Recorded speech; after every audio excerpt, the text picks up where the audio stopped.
Jadi acara TV ini tuh awalnya settingan doang, gengs. Tapi kok bisa ini ujung-ujungnya harus diberhentikan karena ada kejadian yang bener-bener bikin semuanya shock banget sampai ada korbannya.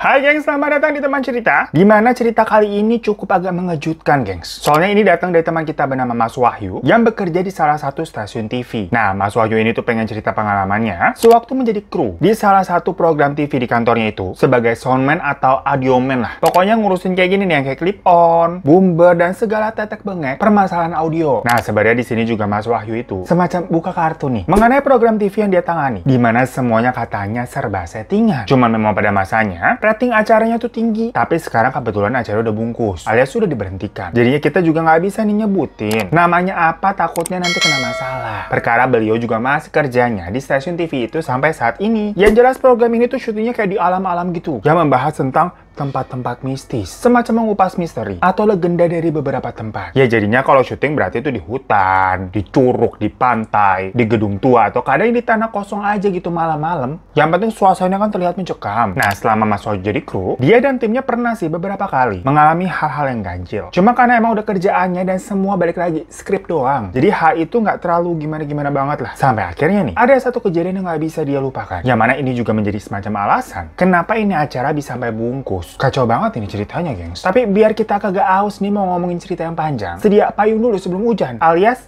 sedia jelek dulu pastinya. Disclaimer aja, ini gue minumnya udah buka ya. Soalnya kita kalau syutingnya ini selama bulan Ramadan, itu pasti malam habis taraweh. Jadi jangan pada suujon lu. Kita jadi emosi nih, minum dulu lah. Jelly ini beber nyegerin banget, gengs. Rasa anggur dan lemonnya beber enak banget nih mulut. Apalagi khasiatnya juga nggak main-main. Buat kalian penonton setia pasti udah hatam kalau jelly ini tuh mengandung kolagen dan vitamin C. Pokoknya misalkan kalau kalian lagi traveling atau nanti nih mau pulang kampung, sediain jelly aja di perjalanan biar badan bisa selalu fit dan seger juga pastinya. Ya udah deh, udah minum, sekarang ikannya cet. Lanjut, waktu itu seperti hari-hari biasa. Wahyu beserta ada tim sama bintang tamu juga berangkatlah ke salah satu gunung di Jawa Barat. Mereka pokoknya total ada ber-15 orang yang naik 3 mobil dari Jakarta tuh. Rencananya mereka itu bakal sekitar 3 harian di atas gunung untuk proses syuting, nyetok beberapa episode. Nah, di hari pertama, akhirnya mereka sampai tuh di lokasi syuting sekitar jam 1 siang, geng. Begitu sampai nih, semua pada istirahat masing-masing dulu. Ada yang makan, ada yang sholat, sama nge-brief talent dan sebagainya. Selesai isomak tuh berarti, mereka mulai jalan lagi ke lokasi yang saat itu banyak pohon rimbunnya. Dan pas mau baru mulai syuting, sekitar jam 2:30 sore, biasa deh ada ritual dulu, dimana mereka doa bareng-bareng. Nah, pas lagi berdoa nih, suasana mendadak kan jadi hening. Di situ, Wahyu nih ngedenger kayak sayup-sayup di kupingnya. Ada suara perempuan bilang kayak, mau ngapain kalian? Nah, walaupun suara itu terdengar jelas banget ya, Wahyu tetap rem aja gitu berdoa kan, khusyuk. Dia juga masih denial. Soalnya sebelum-sebelumnya dia pribadi nggak pernah tuh mendapatkan hal-hal mistis selama proses syuting berlangsung. Cuma memang kru-kru lain pernah sih. Ada yang ngalamin ya, tapi nggak parah-parah banget kok. Sampai akhirnya sutradara yang mimpin doa tuh bilang berdoa selesai. Nah, pas Wahyu buka mata tuh, dia ngeliat ada sosok nenek-nenek tua bongkok. Wajahnya keriput gitu. Lagi ngelendotin di salah satu teman krunya tuh di depan. Baru kali itu Wahyu nih ngeliat bener-bener secara nyata yang namanya penampakan. Sejelas dan sedekat itu, gengs. Tapi pas dilihat nih orang-orang lain di sekitarnya kayak diem-diem aja, pada santai, kayak nggak ada apa-apaan. Nah, salahnya dia pada saat itu, yang emang nggak tahu juga ya harus ngapain. Wahyu ini berusaha pura-pura nggak lihat dan nggak cerita ke siapa-siapa juga. Yang mana akhirnya dia pergi buat ngurusin perlengkapan syutingnya aja. Ya udah, dari situ syuting berjalan lancar sampai sore hari, geng. Sekitaran jam 5 lebih mereka akhirnya break syuting lagi. Dan nantinya akan lanjut nih habis maghrib buat ngejar scene sampai tengah malam. Karena kan emang biasanya keperluannya tuh yang malam-malam ya, yang adegan khususnya. Nah, pas lagi break di jam 5-an itu, ada salah satu talent cowok yang jadi hostnya juga, sebut aja namanya Adi ya. Cerita nih ke kru-kru lain, kayak, bro tadi siang lu denger nggak? Kayak ada suara perempuan, masalahnya gue denger banget nih di kuping gue. Nanyain, mau ngapain? Berinding banget nih gue. Yakin nih tempatnya aman nih? Nah, pas si Adi ini ngomong begitu, si nenek-nenek yang tadi siang, Toto muncul lagi dong. Jalan gitu, mondar-mandir di sekitar mereka. Sambil kayak merhatiin mereka nih dari jauh. Lagi-lagi Wahyu diem dan baca doa aja. Karena dia ngeliat ini semua orang kayak nggak ada yang ngeliat. Cuma dia doang doang yang nyadar. Padahal Wahyu ini bukan indigo sama sekali ya. Cuman semenjak dia gabung di acara tersebut, dia emang udah dari awal di brief dan diwanti-wanti untuk hafalin lah minimal ayat kursi kalau ada apa-apa nantinya. Dan sebisa mungkin bersikap tenang. Jangan ngebuat teman-teman kru lo pada panik. Yaudah, makanya si Wahyu ini berusaha diem aja selama si nenek-nenek itu nggak deketin dia lah pokoknya. Sepanjang break sampai syuting, si nenek itu terus muncul, geng. Dan lama-kelamaan nempel ke si Adi ini. Sampai pas mulai shoot, Adi ini sampai harus kayak semacam tag berkali-kali. Karena dia terlihat nggak fokus dan jadi kayak marah-marah gitu, emosian. Ngomongnya nggak benar, ngelantur mulu. Di sini posisinya si Wahyu lagi-lagi nggak ngerti harus ngapain emang. Karena kan kalau udah urusan talent, itu tugasnya si sutradara sama orang skrip lah. Jadi dia juga nggak punya solusi. Misalkan kalau Toto bilang, "Mas, itu talentnya ketemplokan." Takutnya juga nggak ada yang percaya kan. Dan FYI aja, di dalam kru mereka tuh ada semacam kuncen atau orang yang memang bertugas untuk menetralisir kalau misalkan ada apa-apa gitu loh. Dan di situ waktu si Wahyu ngelihat kuncennya juga diam aja, kayak nggak ada apa-apa. Makanya Wahyu juga heran nih, kuncinya kagak bisa ngeliat apa gimana sih. Cuman cobain nggak berhenti di situ aja, gengs. Namanya juga acara TV ya, banyak gimmick-gimmicknya lah. Yang ditambah emang acara ini kan dari awal settingan semuanya skrip. Di malam itu niatnya ada adegan dari bintang tamu perempuan yang harus kayak acting nangis ala-ala kesurupan. Tapi ini bintang tamunya maksudnya bukan artis ya, melainkan semacam orang indigo gitu ceritanya, yang bernama Firda. Cuman berhubung ini semua settingan, indigo di sini cuman bohongan doang. Istilahnya pura-pura dia bisa merasakan hal-hal yang tak kasat mata. Pokoknya setelah shoot adegan tersebut, sutradara ini udah bilang kan, cut. Tapi si Firda ini nggak berhenti nangisnya. Terus-terusan, geng. Dan kayak makin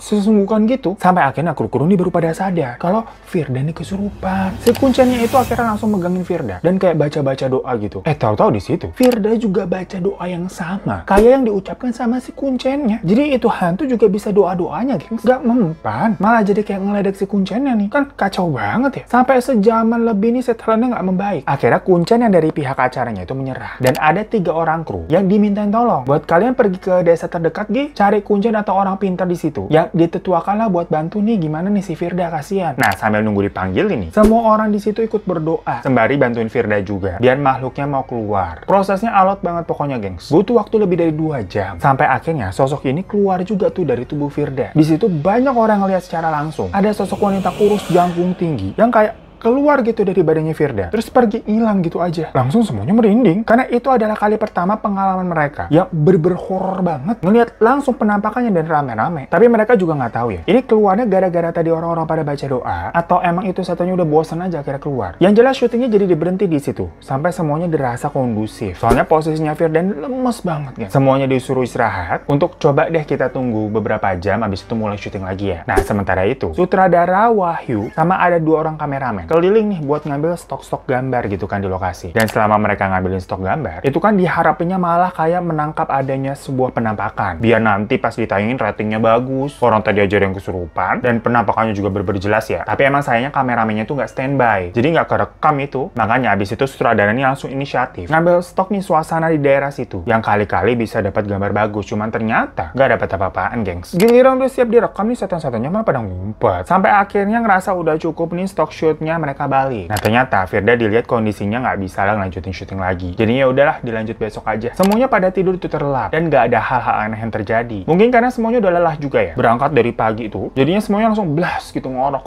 Sampai besok paginya sekitar jam 9 pagi. Semua udah pada ready nih pokoknya untuk mulai syuting lagi. Mereka nanjak menuju lokasi semacam aliran mata air gitu. Nah, kali itu adegannya si Adi hostnya dan si Firda itu disuruh membahas tentang penunggu mata air di situ ceritanya. Dan nanti ada adegan minum langsung tuh air dari mata air itu, yang katanya bisa buat awet muda dan pembawa keberuntungan. Lagi-lagi tapi semuanya ini skrip. Nah, pas adegan minum air, Firda kayak langsung ngelepehin airnya gitu, sambil bilang kayak, aduh, asem banget, nggak enak, sambil kayak masang ekspresi enek. Terus dia bilang, sepertinya energi saya ini bentrok, nggak cocok sama aura-aura di sini, makanya nih airnya saya rasanya asem. Nah, di situ sebenarnya Wahyu sama yang lain agak cemas ya soal skrip yang diucapkan sama si Firda tadi. Berhubung semalam kan dia kesurupan, ngomongnya sekarang kok agak sembarangan. Dan bener aja dong, selama syuting berlangsung, Firda ini kayak apes mulu, gengs. Ya nanti tau-tau kepleset lah, HP-nya tau-tau lobet, cincinnya hilang jatuh, pokoknya apes mulu lah. Nah, lucunya udah setengah hari nih berjalan, orang-orang baru pada sadar 3 orang kru yang kemarin disuruh ke desa buat nyari orang pintar atau tetua di sana kok belum balik-balik nih, mana mereka? Soalnya kebetulan emang mereka cuma semacam helper aja, gengs. Jadi bukan kru inti, nggak terlalu digubris lah. Pada nyadarnya telat. Pas ditelepon,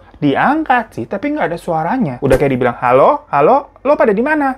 nggak dijawab-jawab nih. Malah tau-tau diputus, kayak di-reject dari sana gitu. Kayak, lah kenapa nih orang? Yaudah, coba ditunggu aja lah. Sampai kalau nanti malam mereka nggak muncul-muncul, baru nanti kita cari. Soalnya tadi kan teleponnya emang diputus dari mereka ya. Ya logikanya harusnya nggak kenapa-napa dong. Cuman mungkin nggak mau dihubungin aja tuh sampai di-reject, bukannya kagak diangkat. Nah yaudah, terus di hari keduanya itu, rencananya nih nanti mereka tuh bakal ngelarin scene yang semalam ke pending. Yang berarti pada hari itu roman-romannya harus lembur nih. Yang kalau bisa memang dikelarin aja deh dalam satu malam. Biar besoknya mereka bisa pulang turun ke Jakarta. Jadi sesuai rencana awal, dimana mereka bakal 3 hari 2 malam aja di situ. Gak usah lah nambah 1 ekstra malam lagi, perkara kemarin malam pertama kagak kelar syutingnya. Tapi waktu di perjalanan, ada temennya Wahyu nih, kru juga yang sebagai asisten sutradara, bernama Hendy, ceritanya kebelet pipis. Bilanglah dia ke rombongan buat izin sebentar, sambil minta nemenin Wahyu buat ke semak-semak lah. Dengan alasan dia bilang, kalau dia hilang nanti kagak sendirian gitu, kan asem banget ya. Nah berhubung si Hendy pipis, Wahyu juga ikutan pipis deh, lihat-lihatan begitu. Nggak bercanda ya. Pokoknya pas mereka udah kelar pipis, ternyata pas dilihat nih rombongannya udah jalan duluan, kagak ditungguin mereka. Wah asem banget kita ditinggal, kata si Hendy kan. Buru-buru lah mereka ngejar rombongannya nih. Tapi makin dikejar, kok rombongan itu di depan kayak jalannya cepet banget. Sampai bener nggak kekejar dan nggak kelihatan lagi hilang, gengs. Waktu itu si Hendy udah panik nih bilang, duh kalau kita hilang gimana nih yuk? Tapi Wahyu masih positive thinking. Udah mas, kita naik aja terus. Ntar juga ketemu nanti orang-orang di atas. Orang ini jalurnya juga sama kok kayaknya. Itu mereka pada takut keburu hujan kali, makanya buru-buru. Nanti syutingnya molor lagi nggak kelar-kelar. Makanya kita sampai ditinggal. Pokoknya Wahyu di sini meyakinkan Hendy untuk udah deh naik terus aja. Soalnya walaupun mereka baru pertama kali ke situ, dilihat-lihat trekkingnya ini sebenarnya jelas kok. Kayak emang semacam trekking untuk pendaki gunung yang sengaja dibuat gitu. Jadi emang obvious banget itu trekking jalannya ke situ. Tapi mereka udah nanjak nih sekitar 30 menit lebih. Kok nggak ketemu-ketemu juga sama rombongannya pada kemana? Pas mau nelfon sinyal HP juga kagak ada. Jadi nggak ada yang bisa dihubungin nih. Wahyu sama Hendy akhirnya mutusin untuk berhenti. Dan tadi Wahyu yang denial kesasar akhirnya mengakui, oh ya kita udah deh kesasar nih mas. Dari situ mereka memutuskan untuk turun aja yuk sampai ke lokasi yang kira-kira bisa dapat sinyal. Biar lebih gampang langsung kontak-kontakan sama kru yang lain. Yaudah, sewaktu Wahyu sama Hendy mulai turun, perasaan mereka ini udah turun jauh banget. Tapi kok kayak muter-muter aja ya? Nggak nyampe-nyampe. Bahkan lokasi tadi yang ada aliran mata air awal-awal shoot itu juga nggak kelihatan lagi, geng. Nah, Wahyu di situ mutusin untuk mengambil salah satu headset dari perlengkapan miliknya buat dicantolin gitu di salah satu pohon. Tujuannya buat ngetes aja. Bener nggak nih? Kita semacam kayak disasarin, diputer-puterin doang. Karena feelingnya Wahyu ini emang udah mulai nggak enak. Sekalian juga itu buat tanda. Siapa tahu ditemuin sama kru lain lagi nyari mereka. Pasti pada tahu tuh, oh ini headsetnya Wahyu nih. Soalnya Wahyu kan audioman. Mereka yaudah dari situ berdua lanjut turun lagi nih. 10 menit mereka udah turun beneran dong, geng. Mereka balik lagi ke tempat semula, dimana tadi si Wahyu nyantelin headsetnya masih ada di situ nyantol. Fix ini udah nggak beres nih. Pas ngeliat jam waktu dilihat, oh jam 4 sore. Wahyu sama Hendy mulai bingung. Gimana nih kalau sampai malam? Mereka begini terus nih nggak nemu jalan balik. Secara mereka nggak bawa perlengkapan tenda juga dan makanan ya. Karena yang ngurus begituan kan bagian logistik. Di situ Wahyu cuma bawa tas yang isinya perlengkapan audionya dia aja. Dan si Hendy cuma bawa rokok juga di kantongnya. Kagak bawa apa-apaan lagi. Karena mereka udah capek nih. Dan misalkan mikir kalau kita lanjut jalan, kayaknya percuma juga deh ngabisin tenaga. Bolak-balik ke tempat yang sama. Mending mereka diam aja lah berdoa sambil berharap bakal ada yang nemuin mereka. Pas mereka lagi duduk-duduk, tiba-tiba si Hendy bilang nih, Wahyu, lihat tuh di ujung tuh ada orang tuh kayaknya tuh. Itu tim kita kali lagi nyariin. Langsung teriak-teriak tuh Hendy, woi kita di sini gitu. Si Wahyu juga ngeliatnya samar-samar aja sih. Orang apa bukan ya tuh? Soalnya dari atas sampai bawah kayak hitam semua, kayak cuman ada siluet sosok orang doang. Terus Wahyu kayak sambil bilang, Hen, kita doa aja cuy, kayaknya itu bukan orang deh. Dengar begitu, muka Hendy ini langsung berubah. Langsung khusyuk lagi dia berdoa ketakutan. Sampai akhirnya waktu menunjukkan jam 6 sore. Tahu-tahu ada kakek-kakek nih lewat kayak bawa lampu minyak begitu. Hendy langsung sumringah. Happy dia ngeliat ada beberapa orang nih jalan nih. Bilang, punten pak, balik kemana? Kami kesasar pak, tolong kami. Si kakeknya jawab, oh saya baru mau naruh sajian di atas mas. Ayo atuh ikut saya naik, nanti kita turun sama-sama. Katanya begitu. Tapi lagi-lagi si Wahyu nih merasa kayak ada yang aneh nih sama si kakek-kakek. Tahu-tahu lewat nggak tahu dari mana. Terus pas lihat matanya tuh juga beda, nggak kayak mata manusia pokoknya. Sinarnya tuh beda, gengs. Langsung sama Wahyu tuh dijawab, nuhun pak, kita tunggu di sini aja. Nah begitu kakeknya pergi, si Wahyu bilang sambil nadanya kayak marah, Hen, kita nggak tahu loh ini lagi di alam apa. Mending kita tunggu aja di sini sampai besok pagi lah, sampai terang. Jelas-jelas kan kayak kita udah disasarin tuh bolak-balik. Itu kakek-kakek pasti bukan orang juga tuh. Sampai besok pagi aja ya kita jalan lagi ya. Tapi di situ si Hendy nggak kalah sewot. Dia bilang kayak, sok tahu lu. Kalau itu kakek-kakek beneran orang desa sini gimana? Lu mau beneran jadi kesasar di sini semalaman? Pokoknya kalau itu nanti kakek-kakek balik lagi, pas turun ke bawah gua bakal ikutin dia. Ogah banget gua nunggu di sini sampai pagi. Nah si Wahyu ini berharapnya kakek-kakek itu jangan lewat lagi lah. Karena dia agak setengah yakin itu bukan orang. Tapi kenyataannya kakek itu beneran cuma lewat lagi turun. Dan si Hendy langsung bilang mau ikut. Di situ Wahyu sama Hendy sempat kayak tarik-tarikan. Si Wahyu ini tetap kekeh ngiyakinin Hendy kalau sabar aja sampai besok pagi. Tapi si Hendy yang udah kadung emosi ngedorong si Wahyu nih sambil bilang, kalau lo nggak mau ikut, ya udah lo di sini aja sendirian, aneh lo. Dan bener, Hendy ikut pergi sama kakek-kakek tadi, ninggalin si Wahyu sendirian. Di situ Wahyu sempat sampai nangis, geng. Semenjak berpuluh-puluh tahun Wahyu nggak pernah nangis. Apalagi dia jadi kru TV yang mentalnya tuh jeger-jeger. Tapi kali itu dia merasa hopeless dan ketakutan, bingung harus ngapain. Di sisi lain dia tuh takut kalau Hendy ini kenapa-napa ikut sama kakek itu. Tapi misalkan kalau kakek-kakek itu beneran orang, berarti dialah masa si Wahyu yang justru kenapa-napa karena nggak mau ikut. Tapi seenggaknya kalau beneran itu kakek-kakek orang, Hendy kan tahu kalau Wahyu masih ada di situ tuh buat nungguin pertolongan. Dan malam itu posisinya dibilang gelap juga nggak gelap-gelap banget, gengs. Jadinya Wahyu emang nggak nyalain handphone buat hemat baterai. Soalnya nggak ada sinyal juga sih. Satu-satunya cahaya pada malam itu dari langit aja. Yang mana menurut Wahyu langitnya tuh agak aneh. Dari maghrib tadi tuh sekitar sampai jam 9 malam. Warna langitnya nggak berubah, jadi kayak masih langit jam 6 sore agak terangan gitu. Tapi suasananya hening banget, nggak ada suara sama sekali. Binatang-binatang juga nggak ada. Wahyu di situ cuma bisa pasrah aja. Udah bingung juga mau ngapain. Akhirnya Wahyu memutuskan untuk tidur karena kelelahan. Pokoknya ya udahlah, saya pasrah sejadi-jadinya sama Tuhan gitu. Dia tidur dengan posisi duduk dan kepala senderan di pohon gitu. Terus blas sudah hilang, maksudnya ketiduran. Sampai tahu-tahu pas sadar, rasanya badan dia tuh lemes banget. Mau buka mata nih, tapi kayak nggak bisa kebuka, kayak matanya tuh lengket banget. Cuman dia dengar dibisik-bisik suara orang-orang. Dalam hatinya Wahyu kayak, aduh Tuhan, ini saya kenapa ya? Tahu-tahu ada suara nih, kayak, ini udah siuman woi, minum mana minum. Nah dalam hatinya Wahyu lagi, lah gua kan cuma tidur bukan pingsan. Tapi anehnya ucapan itu nggak bisa keluar nih dari mulutnya Wahyu. Si Wahyu jadi kayak gagu. Tapi akhirnya dia bisa buka mata. Tahu ada yang kayak nggak normal nih sama keadaannya Wahyu. Ada satu orang yang kayak baca-baca doa. Terus abis itu tangannya diusap nih ke mukanya Wahyu gitu. Ya ternyata orang itu adalah kuncen desa. Namanya Pak Mali. Si kuncen itu bilang, gimana nak? Apa yang dirasa? Udah enakan kan? Wahyu langsung jawab, udah Pak, udah. Dalam hati nih Wahyu lega banget. Dia udah bisa ngomong lagi. Dan ngerasa kali ini beneran bersama seseorang yang beneran orang gitu. Tapi posisinya waktu itu Wahyu ini masih di dalam hutan. Cuma seingat dia lokasinya ini agak berbeda sama terakhir kali dia tertidur. Dari situ Wahyu tuh dibawa ke desa terdekat sama Pak Mali tadi. Ditemani 2 orang warga. Dan ternyata pas sampai di desa nih, ketemulah dia sama 3 orang kru. Atau helper tuh yang sebelumnya emang diminta buat ke desa tapi kagak balik-balik lagi tuh.